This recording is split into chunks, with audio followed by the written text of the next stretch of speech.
नमस्कार कलिंग टीवी स्वतंत्र कार्यक्रम रिपोर्टर दीदी को मु मीरा दिगल स्वागत करुच्ची। कंधमाल जिला रायकिया ब्लॉक अंतर्गत बियरपांगा ग्राम एठारे नेटवर्क नथिया जोगु लोकमान जरूरीकालीन सेवा एवं छात्र छात्री माने ऑनलाइन पाठ पढ़िया निमंते किपरि बण जंगल पहाड़ चढ़ुछन्ति। गाँव में नेटवर्क नथिबा जोगु पिलामाने पाठ पढ़ा पढ़ी एते असुविधा होउछन्ति।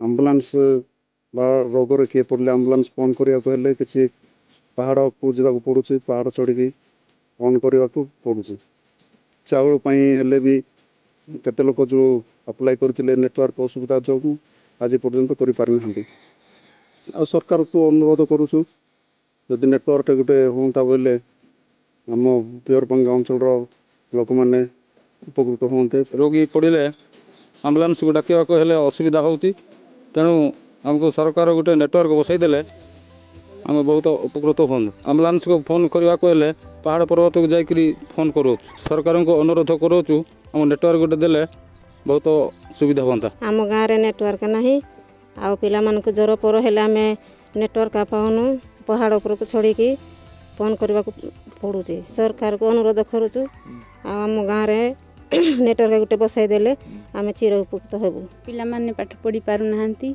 नेटवर्क नथिबा जोगु आउ केते दूर को जाइकी नेट रे कोन हेले देखुछंती ऑनलाइन रे किछि पके पारु नाहंती। आम गाँव रे नेटवर्क नथिबारु एम्बुलेंस जगाई पारुनु तापरे जे कौन से सरकारी ये रे किछि पाउनु सुविधा पाउनु नेटवर्क थिले हमर बहुत सुविधा हम सरकार को अनुरोध करूँ तथापि आम सरकार को देइथिलु जिला प्रशासन को देइथिलु तथापि हेला नहीं।